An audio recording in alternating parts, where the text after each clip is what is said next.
మన వాకిళ్లలో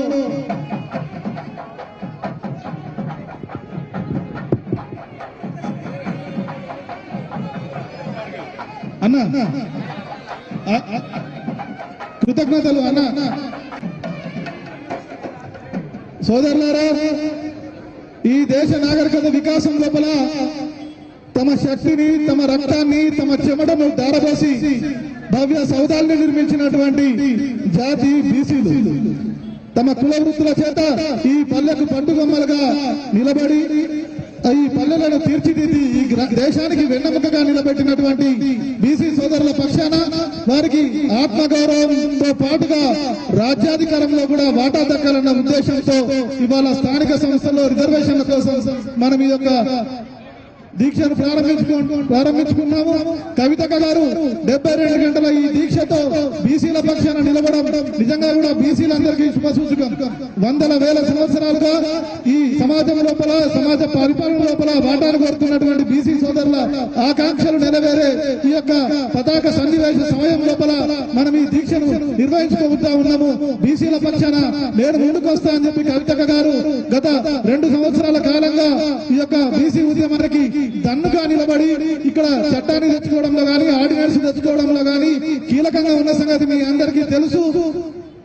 అదే ఒరవడిని కొనసాగిస్తూ ఇప్పుడు కాకుండా మరెప్పుడు కాదు, ఔరేక్ దక్క బీసీ బిల్ పక్క అనే నినాదంతో ఈ యొక్క 72 గంటల దీక్షను ప్రారంభించుకోవడానికి మనందరి ర్యాలీగా పెద్ద ఎత్తున ఈ యొక్క దీక్షాస్థలికి తరలి వచ్చినటువంటి కవితక్క గారికి వేదిక స్వాగతం తెలియజేస్తా ఉన్నది. వివిధ జిల్లాల నుంచి, అదేవిధంగా వివిధ యూనివర్సిటీ నుంచి పెద్ద ఎత్తున వచ్చినటువంటి జాగృతి యూపీఎఫ్ నాయకులకు, విద్యార్థి నాయకులకు అందరికీ కూడా వేదిక పేరు పేరున స్వాగతం పలుకుతా ఉన్నది.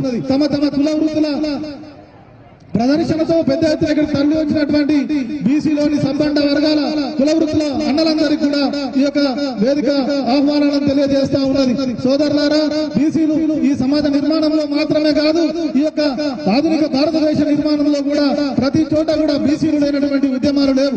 కేవలం ఈ దేశాన్ని నిర్మించడం మాత్రమే కాదు, ఈ యొక్క ఉద్యమాలు నిర్మించడంలో కూడా బీసీలు ఎప్పుడైనా సరే ముందే ఉన్నారు.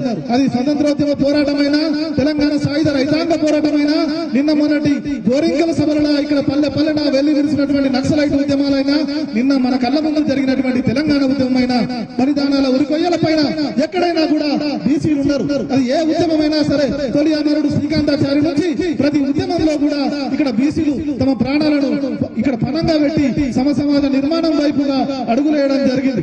ఆ అందరి బీసీ వీరుల త్యాగాలను మదిలో తలుచుకొని ఇవాళ పరిపాలన లోపల బీసీలకు సగభాగం దక్కాలన్న ఆవశ్యకతను గుర్తు చేస్తూ అది స్థానిక సంస్థల నుంచి మొదలు పెట్టాలి, రేపు చట్ట సభల్లో కూడా సాకారం చేసుకోవాలనే దిశగా ఈ యొక్క దీక్ష సాగుతా ఉన్నది. ఈ దీక్షకు తాను 72 గంటల దీక్షతో ఇటు కాంగ్రెస్, అటు బీజేపీ పార్టీల మెడలు వంచి మనం బిల్లును సాకారం చేసుకోవాల్సినటువంటి సమయం ఆసన్నమైంది. బీసీ కులాల పక్షాన, బలహీనుల పక్షాన బలమైన గొంతుకుగా ముందుకు వచ్చినటువంటి ఉద్యమ నాయకిమణి కవితక్క గారిని మాట్లాడవలసిందిగా సవినయంగా ప్రార్థిస్తూ ఉన్నాను. సోదరులారా, ఈ యొక్క కేవలం బీసీ ఉద్యమాలను సాకారం చేసుకోవడం మాత్రమే కాదు, అటు ఎస్సీ సోదరులకు కూడా మనం ఎప్పుడూ కూడా సమాజంలో వారి వాటాలు వారికి దక్కాలని చేసినటువంటి అనేక దీక్షల పోరాట ప్రతిఫలంగా ఇవాళ భారత రాజ్యాంగం లోపల అనేక హక్కుల్ని మనం పొందుపరుచుకోగలిగినాము. వాటికి చట్టబద్ధతను తీసుకొచ్చే ఫైనల్ స్టేజ్ లో జరుగుతున్నటువంటి చివరి దశలో, చివరి అంగంలో ఉన్నటువంటి ఈ పోరాటం లోపల మనం ముందుకు రావస్తూ ఈ యొక్క దీక్షను విజయవంతం చేసుకోవాల్సినటువంటి ఉన్నది. పర్మిషన్ల విషయంలో కూడా పోలీసులు చాలా ఇబ్బంది పెడతా ఉన్నారు. అయినప్పటికీ ఎట్లయినా సరే ఈ దీక్షను మనం విజయవంతంగా పూర్తి చేసుకొని బీసీల ఆకాంక్షల్ని ఎలుగెత్తి చాటాల్సిన అవసరం ఉన్నది. బీసీల హక్కుల కోసం నిలదీర్చాల్సినటువంటి అవసరం ఉన్నది. ఈ బీసీలకు రాజ్యాధికారంలో వాటా కావాలని గొంతెత్తాల్సిన సమయం లోపల ఈ దీక్ష జరుగుతా ఉన్నది. దీనికి దీక్షకు సిద్ధపడి ముందుకు వచ్చినటువంటి మనందరినీ నాయకత్వం తప్పల గ్రామ గ్రామాల నుంచి కదిలించి వాళ్ళ వేలాది మందిని ఇందిరా పార్కు దిశగా బాట పట్టించినటువంటి ఉద్యమ నాయకిమణి కవితక్క గారిని మాట్లాడవలసిందిగా సవినయంగా ప్రార్థిస్తూ ఉన్నాను. జై తెలంగాణ, జై బీసీ, జై ఫూలే, జై భీమ్.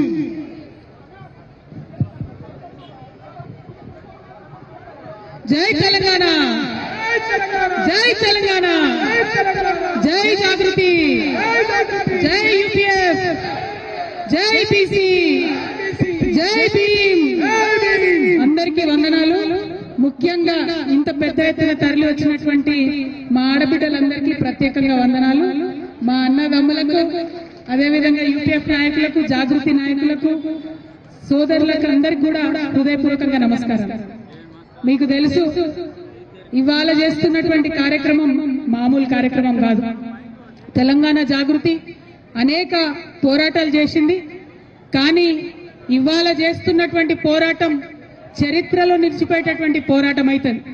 అటువంటి చారిత్రక పోరాటంలో భాగస్వామ్యం పంచుకోవడానికి అనేక మంది వచ్చిండ్రు. వారందరికీ కూడా పేరు పేరున హృదయపూర్వకంగా ఉద్యమాభివందనాలు తెలియజేస్తా ఉన్నాను. ఇవాళ ఇందిరా పార్క్ దగ్గర ఇంతమందిని చేరి నిరసన తెలపాల్సినటువంటి అవసరం ఏమొచ్చిందో ఒకసారి ఆలోచించుకోవాలి. ఇంతమంది ఇక్కడికి వచ్చి మన పనులను పక్కకు పెట్టి, మన కుటుంబాలను పక్కకు పెట్టి, మన అన్ని అత్యవసరమైనటువంటి పనులన్నీ పక్కకు పెట్టి ఎందుకోసం ఇందిరా పార్క్ వచ్చినామో ఒకసారి ఆలోచన చేసుకోవాలి. ఇవాళ ఇక్కడ ఉన్నటువంటి ప్రతి ఒక్కరికి కుటుంబాలు, పిల్లలు, బాధ్యతలు అన్నీ ఉన్నాయి. అది జాగృతి కార్యకర్తలు కావచ్చు, యూపీఎఫ్ నాయకులు కావచ్చు, తరలి వచ్చినటువంటి విద్యార్థులు కావచ్చు, అందరికీ కూడా పర్సనల్ బాధ్యతలు ఉన్నాయి. అయినా ఇక్కడికి ఎందుకు వచ్చినాం, ఏం పట్టుదలత కోసం వచ్చినాం, ఏం పంతంతో వచ్చినాం, ఎందుకు పిడికిలు బిగించి ఇంతమంది ముందుకు వచ్చినాం అన్న విషయం చాలా సీరియస్గా ఆలోచన చేసుకోవాలి. ఇవాళ తెలంగాణ రాష్ట్రం వచ్చిన తర్వాత సబ్బండ వర్ణాలు, సబ్బండ వర్గాలు అందరం కూడా సంతోషంగా బాగుండాలనే తెలంగాణ తెచ్చుకున్నటువంటి తెలంగాణలో అనేక మంచి పనులు చేసుకున్నాం. ఇంకా చేసుకోవాల్సిన పనులు కూడా ఎన్నో ఉన్నాయి. మరి ఆర్థికంగా, సామాజికంగా, రాజకీయంగా అన్ని వర్గాలు బాగున్నప్పుడే తెలంగాణ బాగుంటుందనేటటువంటి బలమైన విశ్వాసాన్ని కూడా మనందరం కలిగి ఉన్నాం. ఇక్కడ ఉన్న వాళ్ళు ఎవరు కూడా మామూలు మనుషులు కాదు. ఒక్కొక్కరు ఒక్కొక్క చిచ్చర పిడుగులు. ఎందుకంటే ఇక్కడ ఉన్న ప్రతి ఒక్కరు కూడా వేలాది మందిని కిందకెళ్ళి ప్రభావితం చేయగలిగేటటువంటి నాయకులు, కార్యకర్తలే ఇక్కడ ఉన్నారు. మరి అలా ఏం పంతంతో ఇక్కడికి వచ్చినాం మనం?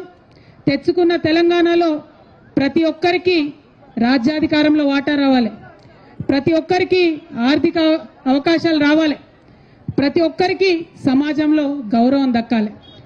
సమాజంలో సగభాగం బీసీలు ఉన్నారు. మరి సగభాగం ఉన్నటువంటి బీసీలకు రాజకీయంగా సమ ప్రాధాన్యత దక్కాలనేటటువంటి ఉక్కు సంకల్పంతోనే ఇవాళ పిడికిలు బిగించి మనందరం ఇక్కడికి రావడం జరిగింది. గత కొన్ని నెలలుగా మనం ప్రభుత్వం వెంట పడుతున్నాం. మీరు కామారెడ్డి డిక్లరేషన్లో చెప్పినట్టుగా పాటించాలే, బీసీలకు న్యాయం చేయాలని కోరుతా ఉన్నాం. తెలంగాణ జాగృతి, యునైటెడ్ పూలే ఫ్రంట్ మన యొక్క ఉద్యమాల ఒత్తిడితోని ఇవాళ అసెంబ్లీలో 2 బిల్లులు పాస్ అయినాయి. సావిత్రిబాయి పూలే గారి జయంతిని అఫీషియల్గా ఉమెన్స్ టీచర్స్ డేగా ప్రకటించారు. పూలే గారి విగ్రహాన్ని మనం అసెంబ్లీలో అడిగితే వాళ్ళు ట్యాంక్ బండ్ మీద పెడతామన్నారు. ఒక్కొక్కటి ముందడుగు పడుతున్నది. ఒక్కొక్కటిగా ప్రభుత్వాలను కదిలించగలుగుతా ఉన్నాం, వారి మెడలు వంచగలుగుతా ఉన్నాం. ఇప్పుడు చాలా బలీయమైనటువంటి ఆకాంక్ష మనందరికీ ఏందది? ఇవాళ జరుగుతున్నటువంటి లోకల్ బాడీ ఎన్నికలలో, రేపు తెలంగాణలో జరగబోయేటటువంటి స్థానిక సంస్థల ఎన్నికల్లో డిక్లరేషన్, కామారెడ్డి డిక్లరేషన్లో చెప్పిన విధంగా 42% రిజర్వేషన్ ఇచ్చి తీరాల్సిందే అని ఇవాళ ఇక్కడ కూర్చున్నాం. 42% రిజర్వేషన్ కోసం 72 గంటల నిరంతర నిరాహార దీక్ష కోసం ఇవాళ ఇక్కడ కూర్చున్నాం. ఇది రాజకీయ పోరాటం కాదు, ఇది ఆత్మగౌరవ పోరాటం. బీసీల ఆత్మగౌరవం కోసం జరుగుతున్నటువంటి పోరాటం, గాంధీ గారు చూపించినటువంటి మార్గంలో మనం చేస్తున్నటువంటి పోరాటం. గాంధీ గారు ఏం చెప్పారు మనకు? మీకేదన్నా అంశం సాధించాలంటే, ఎవరి ఆకాంక్షలన్నా ముందుకు తీసుకొని వెళ్ళాలంటే హింస వైపు వెళ్ళొద్దు, మనల్ని మనమే కష్టపెట్టుకోవాలి. అందుకే ఇవాళ మేము ఉక్కు సంకల్పం తీసుకున్నాం.